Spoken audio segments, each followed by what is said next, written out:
Bom dia, meu nome é Leonardo Lopes e você está no Filosofia e Fé Cristã. Hoje vamos continuar aqui com a série de áudios que temos feito acerca dessa relação entre a filosofia, sobremodo a filosofia clássica, acadêmica, e a nossa fé cristã, bíblica, cristocêntrica. E dentro desse conjunto de áudios que já tem aí em torno de 50 e mais ou menos quase um ano já, há alguns áudios que foram mais acessados.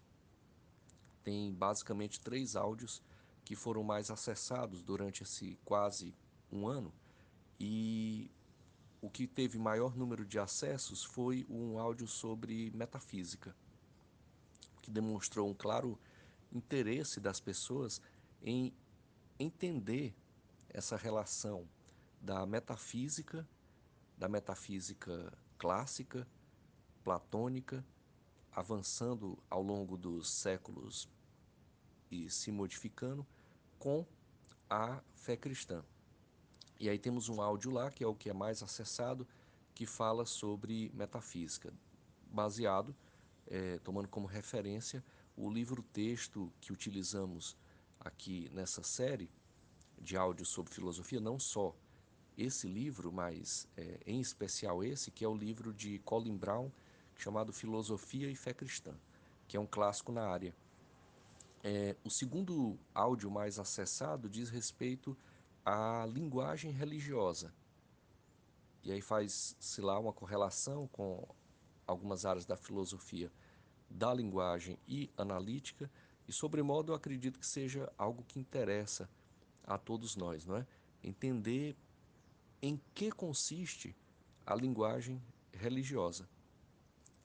E o terceiro áudio, e esse me chamou bem a atenção, porque os outros eles têm realmente temas que são mais, a princípio, mais complexos de entender.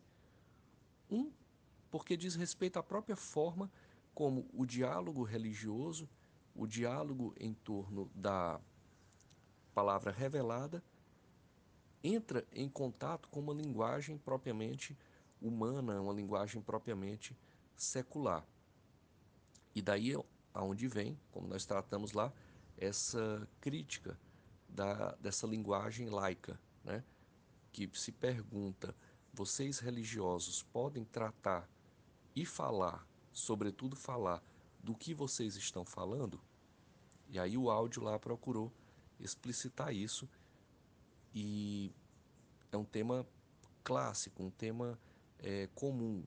O tema da metafísica também, desde aquela noção mais primitiva, digamos assim, de metafísica, que diz respeito a que a metafísica, etimologicamente, né, para além da física, né, adentrando certo imaginário popular em torno de algo sobrenatural. Essa seria uma visão mais, talvez, primitiva, né, não no sentido de menos importante, mas e até avançando a noções mais complexas, filosóficas, da metafísica, enquanto aquele conjunto de ideias, aquele conjunto de princípios e essências que subjaz a um discurso, e que por isso é importante até no sentido propriamente hermenêutico e interpretativo.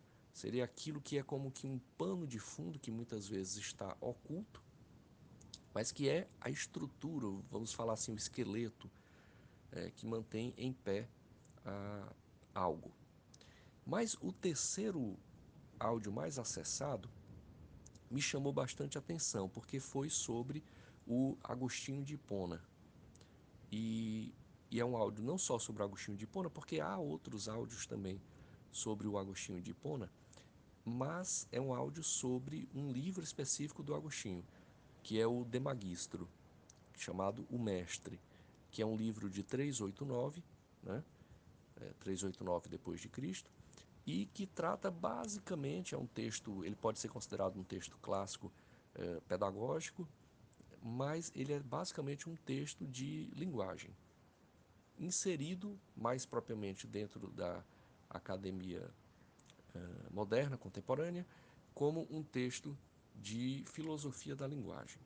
Quer dizer, quando se fala em filosofia da linguagem em Agostinho, você fala basicamente do Demagistro.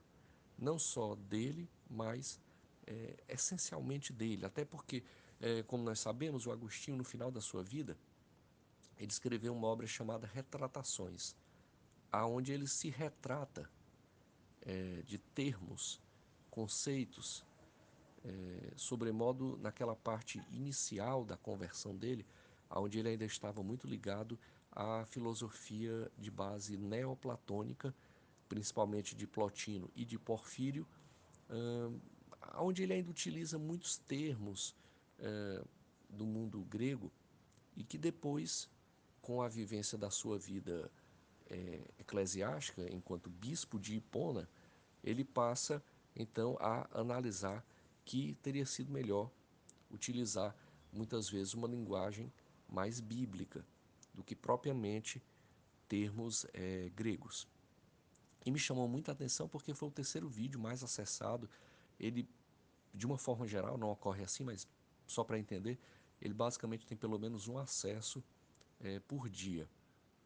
E eu fiquei feliz com isso porque, dentro da minha formação, eu sou da área da filosofia e trabalhei esse texto tanto na minha graduação quanto agora no mestrado. E, bom, é um texto importante. Hoje vamos trazer um pouco mais dele e mais dentro, propriamente, claro que de acordo com o ambiente, muitas vezes você muda um pouco, não o essencial, mas a forma de abordagem. Nós sempre trazemos aqui que dentro da academia, por exemplo, existe uma certa tendência, não é única, mas uma certa tendência de trazer o texto dos filósofos enquanto enquadrado em um certo sistema.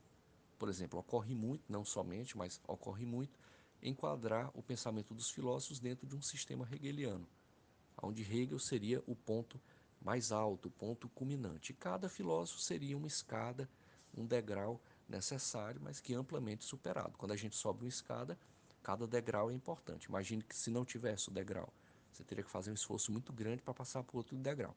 Mas depois que você passa o degrau, não quer mais nem saber, passou o degrau. Basicamente seria isso. E aí existe toda uma abordagem, já tratamos aqui em vários áudios, quem quiser ver está lá nas playlists, que muitas vezes se pasteuriza o filósofo, né? Ou como eu já ouvi um professor, que inclusive era cristão, que dizia que ele queria trazer para a academia o Agostinho filosófico. Ora, mas o próprio Agostinho não fez isso, né? Aliás, para Agostinho não havia essa diferença entre filosofia e teologia, né? Ainda elas estavam embrincadas. E o cristianismo seria para Agostinho a filosofia mais alta, a filosofia mais excelente. A filosofia grega para ele foi uma antessala, foi uma preparação, mas ela não podia alcançar a verdade, porque a verdade não pode ser alcançada por meios finitos. A verdade ela só pode ser alcançada pela mediação do Cristo, que, como nos diz o Evangelho de João, é o Logos encarnado. Quer dizer, é porque o Logos, a razão, ela encarna, porque Deus vem ao mundo em seu Filho e em Jesus Cristo, então, nós temos a demonstração da glória de Deus. Muito bem, nesse sentido, então, tratamos lá do Demagistro e dentro do que se propõe esse canal, que é justamente trazer a filosofia clássica, a filosofia acadêmica, mas fazendo uma correlação com a nossa fé. E aí se constitui em algo que propriamente não é tratado de forma acadêmica, mas submetendo todo o texto filosófico à autoridade das Escrituras. E dentro do outro áudio, que procurou tratar de uma forma mais geral, esse áudio aqui ele é mais específico. Eu estou com o Demagistro aqui na minha frente e vamos procurar então aqui ler o texto. Eu vou procurar fazer uma série de áudios aqui sobre o Demagistro, até porque é uma forma que eu tenho também de estudar e tentar concluir aí o mestrado. Mas então, vamos passar aqui para o texto e vamos ler hoje, dentro aqui do livro, do capítulo 1, o primeiro parágrafo somente. E vamos tentar fazer algumas correlações, insisto, sempre colocando sob a autoridade das Escrituras. Então começa-se aqui, eu vou passar a leitura agora. É um livro único, o Mestre de Magistro, e essa primeira parte ela pode ser intitulada enquanto Palavras como Signos. Antes de passar a leitura, vamos fazer uma rápida relação aqui com o que seriam propriamente signos, e mais especificamente signos para Agostinho. Agostinho ele tem um texto, esse texto de Magistro, ele é de 389. 3 anos antes, ao ano da sua conversão, 386, ele escreveu 2 livros. Um chamava De Gramática e o outro chamava De Dialética. O De Gramática foi perdido, sabemos da existência dele, mas não temos o texto. E o De Dialética permaneceu, embora seja não propriamente um livro, mas é mais como se fosse um esboço, um fragmento. Mas lá, no De Dialética, o Agostinho já trata de uma noção de que as palavras, elas sinalizam para qualquer coisa que seja, e sinalizam no sentido de buscar significação, dando a entender que a significação, quer dizer, o significado de uma coisa, o que é que uma coisa significa, não está propriamente na palavra mesma, mas ela é uma ponte, ela aponta. Vamos dar um exemplo para ficar um pouco mais claro. Se eu vejo, por exemplo, ao longe, fumaça, aquela fumaça, ela é um sinal, ela é um signo do que ela é, fumaça. Eu vou ver lá o vapor, tal. Mas, como diz o ditado popular já, onde há fumaça, há fogo. Então, eu pressuponho que deva existir fogo, mesmo que eu não esteja vendo. Pode ser que eu esteja vendo a fumaça por detrás de um muro. E aí terá fogo de trás do muro, eu não estou vendo, mas eu posso pressupor. Então, o signo fumaça, ele aponta para um significado maior, que é a presença de fogo. Da mesma forma, para o Agostinho. Mas vamos passando então aqui mais ao texto. Aqui. Ele diz assim, essa primeira sessão ela vai falar do ato do ensino. E por isso esse texto é um texto clássico, também de pedagogia, que diz respeito a uma pergunta inicial que ele faz. E eu já adianto a resposta, que ele diz que nós falamos ou para ensinar ou para recordar. Mas vamos ver isso então, aqui nesse capítulo 1, no parágrafo 1, que é o que nós vamos ler hoje. O Agostinho ele diz assim, diz para o filho dele, Adeodato. Ele diz assim, que acha que almejamos quando falamos? E aí o Adeodato diz, pelo que me ocorre agora, pretendemos ensinar ou aprender. Essa é a visão mais clássica que nós temos do ato da fala. Ou nós estamos querendo ensinar alguma coisa, imagine que um professor em sala de aula querendo ensinar alguma coisa a alguém, ou quando nós falamos, nós estamos querendo aprender. Quando perguntamos, por exemplo, o que é isso? O Agostinho vai dizer o seguinte, percebo uma dessas coisas e concordo, pois é claro que queremos ensinar quando falamos, mas aprender como? Então, ele concorda que quando nós falamos, nós estamos ensinando, mas não propriamente querendo aprender. E aí nós vamos ver aqui no texto que a questão da aprendizagem é problemática, por isso que ele diz que nós só ensinamos quando estamos falando, porque o aprendizado está em um outro nível. Ele não está no nível, por exemplo, mais especificamente, da exterioridade, das coisas empíricas, da sensibilidade. Mas o aprendizado ele está para o Agostinho no nível, vou logo adiantando aqui, dando aqui uma espécie aqui de um spoiler, está na interioridade do homem. E quem ensina, o único que ensina, é o mestre interior, que é Jesus Cristo. Então, nesse sentido, ele não concorda que nós estamos querendo aprender. Aí o Adeodato disse assim: ah, mas nós aprendemos. Ele diz: não acha que é quando perguntamos? E aí o Agostinho diz: mesmo assim, entendo que não se trata de outra coisa senão que queremos ensinar, pois desejo saber de ti se há alguma outra razão por que perguntas, senão para ensinar o que desejas àquele a quem pergunta. Ele está querendo dizer mais ou menos o seguinte: quando eu pergunto alguma coisa a alguém, eu não estou querendo aprender, porque eu não posso aprender dessa pessoa. Só o mestre interior pode me ensinar e por isso eu só posso aprender dele. Mas, quando eu pergunto alguma coisa a alguém, na verdade eu estou querendo ensinar a outra pessoa sobre o que eu estou querendo saber. Então, sempre se recai no ensino, sempre falamos para ensinar. E aí o Adeodato concorda. E o Agostinho continua: nota, portanto, que com a linguagem não desejamos outra coisa senão ensinar. Aqui está o primeiro bater o martelo, digamos assim, né? A linguagem, ela serve para ensinar. E aí o Adeodato está um pouco confuso. Lembre-se que aqui ele tem, e os personagens do Agostinho, ao contrário do Platão, eles não são fictícios. São personagens reais, em situações reais. Existia sempre uma pessoa que copiava ali quando ele tinha os diálogos com os amigos dele ali, por exemplo, Cassicíaco, né? Havia sempre alguém que copiava em umas espécies de tabuinhas e depois transcrevia. Então, quer dizer, são diálogos reais, com pessoas reais.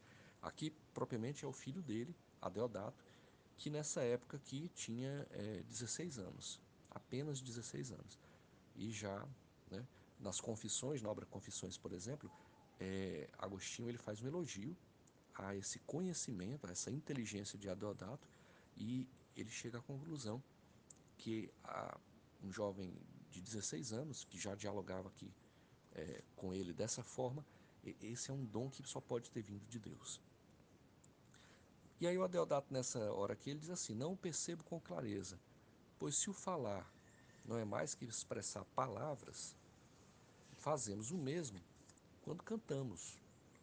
E como fazemos com frequência estando sozinhos, sem que alguém esteja presente para aprender, não acho que queiramos ensinar algo. O Adeodato ele era muito perspicaz. Então, o que ocorre aqui é o seguinte: o Agostinho diz que quando falamos nós queremos ensinar.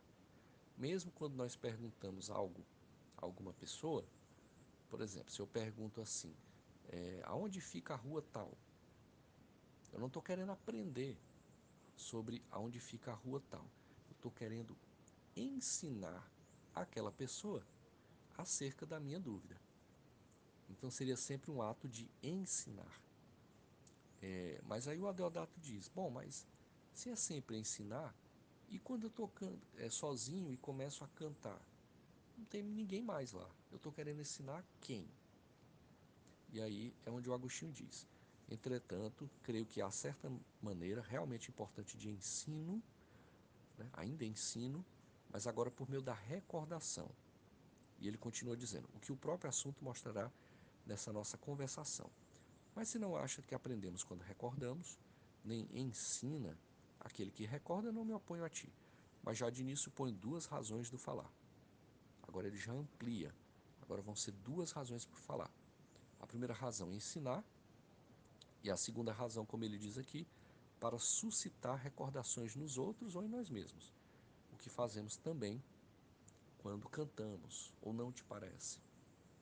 Então, aqui ele lança então as duas funções do falar. Nós falamos ou para ensinar, mesmo quando perguntamos algo a alguém, estamos na verdade somente querendo ensinar para o outro sobre nossa dúvida, e ou a função do falar para suscitar recordações, questão da memória. E aqui é onde tem uma clara vinculação. Lembremos que o Agostinho ele tinha uma clara vinculação com o neoplatonismo de Plotino e Porfírio, e que redunda até o platonismo de uma forma geral e a Platão. E em Platão havia aquela teoria da reminiscência. Ou seja, a gente tem isso em vários diálogos do Platão, mas em especial no diálogo Mênon. Lá no diálogo Mênon, Sócrates dialoga com um escravo e leva a partir da dialética a que o escravo descubra verdades geométricas, entre outras verdades, mas basicamente as verdades geométricas. E aí ele diz, olha, esse escravo descobriu porque já existia na alma dele essas ideias. Ele traz, a alma dele já traz essas ideias de uma forma pré-existente. Aí ele vai dizer, eu, Sócrates, pratiquei aqui o ato da maiêutica pela via dialética e extraí, fiz nascer dele essa ideia que estava no ser dele, na alma dele, mas ainda ele tinha que se lembrar. Então a dialética, a maiêutica para Sócrates é um ato de trazer a recordação a algo que já existe. Porque para o Platão a alma é pré-existente. Quer dizer, e aí é onde entra os artifícios metodológicos da mitologia grega que o Platão utiliza para dizer que a alma já existia antes da sua encarnação, antes do seu nascimento da pessoa, a alma já existia. E aí tem lá o mito, por exemplo, que a alma beberia do rio, né? E quanto mais ela bebesse, mais esqueceria daquelas ideias eternas, das ideias essenciais, que os gregos chamam de eidos. E quanto menos bebesse lá, mais se lembraria dessas ideias. Para o Agostinho isso não vale. O Agostinho não fechou propriamente a questão da se as almas existiriam antes de uma vida corpórea, digamos assim.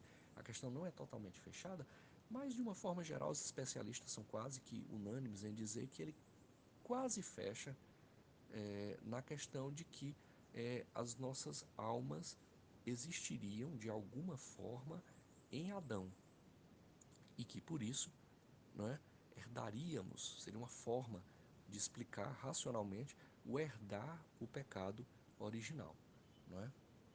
O nascer em pecado está justamente nesse contexto. O nasci em pecado, diz lá Davi, né, o rei Davi. Quer dizer, esse nascer em pecado não está propriamente ligado porque nasci pela via da sexualidade. Não, nasci em pecado porque herdei, sou herdeiro do pecado original de Adão e Eva. Seria isso. Então, para o Agostinho, o tema da reminiscência, da lembrança, da memória, ele não é igual a Platão. Mas Agostinho também o elabora. Ele vai dizer, tudo que nós sabemos porque nos lembramos. Por exemplo, se eu digo a palavra maçã e você nunca tem visto na sua vida uma maçã, ou nunca viu uma maçã, ou nunca degustou uma maçã, ou nunca ninguém lhe apresentou, eis uma maçã, esse som não vai ter um significado. Ele é apenas um som articulado, convencionado, que serve para designar esse objeto. Mas se algum dia, isso Agostinho demonstra também lá na obra As Confissões, quando ele fala do aprendizado, como é que um bebê aprende a falar. Ele já tem o desejo, a vontade, aí quando vê uma maçã, ele quer comer a maçã, mas ele ainda não tem a palavra que designa, mas ele já conhece o objeto. Ele já conhece a sua forma geométrica, a sua forma espacial, o cheiro, a textura, a cor. Já tem, antes de uma articulação linguística, a questão da vontade, do desejo, o querer de degustar a maçã. E aí ele observa as pessoas e observa que as pessoas chamam aquilo ali de maçã. Ele vê a pessoa apontando com o dedo e depois a pessoa fala maçã, e aí ele grava aquilo. Então, quando depois ele ouve a palavra maçã, ele não se volta para a palavra maçã, mas ele se volta para a memória dele, na alma em que aparece aquela lembrança de uma maçã. E aí a palavra maçã complementa o sentido. Por isso que Agostinho fala também que há um certo ensino na recordação, mas, só fazendo a diferença aqui com Platão, não é uma recordação no sentido de que eu me recordo, porque minha alma já viu a ideia de maçã em um mundo das ideias, digamos assim, né? Não, é porque quando eu era bebê eu via uma maçã, senti o cheiro, e via as pessoas falando a palavra maçã. Então tem a recordação. Com a palavra soa, vem a recordação. O Adeodato continua dizendo assim, vamos voltar ao texto. Absolutamente não, pois é muito raro que eu cante para lembrar-me, mas apenas porque gosto. E aí o Agostinho diz, entendo o que queres dizer, mas não percebes que o que te agrada na canção é certa modulação do som, a qual, uma vez que se pode acrescentar, tirar palavras, faz com que uma coisa seja o falar e outra coisa o cantar. Porque também se canta com flautas e com a cítara, como também os pássaros cantam, e às vezes nós mesmos cantarolamos sem palavras. Som este que se pode chamar canto, mas não locução. Tem algo a dizer ao contrário, e o Adeodato fecha aqui absolutamente nada. Esse é o parágrafo 1 do capítulo 1. Essa última parte aqui não vem muito ao caso, não. Mas seria basicamente para dizer isso. Para o Agostinho, o falar ele pode envolver três dimensões: ensinar, aprender e suscitar recordações, as memórias, né? Dessas três opções, Agostinho escolhe somente duas para o âmbito propriamente humano. Uma, e aí eu já dou um spoiler aqui, já no primeiro capítulo, primeiro parágrafo, a outra é divina. Somente o mestre interior nos ensina, a partir de sua luz, aqui entra a teoria da iluminação agostiniana, e essas ideias são intermediadas por Cristo Jesus. Fizemos no outro áudio lá, justamente para mostrar, foi uma experiência que eu tive, de uma postagem de uma pessoa no Facebook, em que a pessoa tentava colocar essa questão da luz interior, da iluminação, do significado nos vir não de nós mesmos, mas de fora de nós, no sentido de que não somos nós que produzimos o conhecimento, o significado, e a pessoa tentou fazer uma relação lá com termos modernos, subjetividade ou consciência, intencionalidade, algo do tipo que é completamente anacrônico, quer dizer, não diz respeito ao que o Agostinho diz.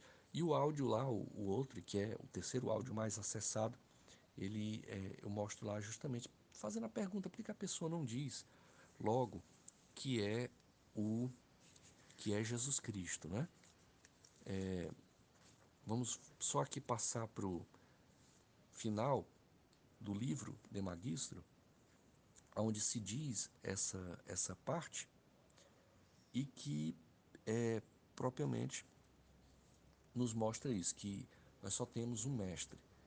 No finalzinho do De Magistro, já na última página, ele diz, né? Mas também comecemos a compreender quão verdadeiramente está escrito sobre a autoridade divina, que a ninguém chamamos de mestre na terra, porque o único mestre de todos está nos céus. Isso aqui pode ser encontrado no Evangelho de Mateus, capítulo 23, versículos 9 a 10. E aí ele continua, Agostinho: mas o que haja nos céus, nos ensinará aquele que interiormente nos admoesta com sinais, por intermédio dos homens, que é Jesus Cristo. E lá eu questionava justamente isso. Por que a pessoa não diz que é Jesus Cristo, mas tenta fazer correlações estranhas, né, correlacionando com subjetividade, consciência, em vez de ir diretamente para o que Agostinho falou, que é o Cristo que nos ensina. Então o áudio de hoje vai ficando por aqui, deu aí meia hora de texto, e vamos procurar depois trazer aqui, seguindo aqui o texto, lendo e estudando juntos e fazendo sempre essas correlações com a palavra de Deus, submetendo o texto, então, à autoridade das Escrituras. Então vamos ficando por aqui. Ficamos por aqui hoje. Deus não está morto e muito menos na academia. E lugar da Bíblia é em todo lugar. E por que não também nas faculdades de humanas, principalmente nas de filosofia? Um fraterno abraço e que a paz de Cristo fique com todos.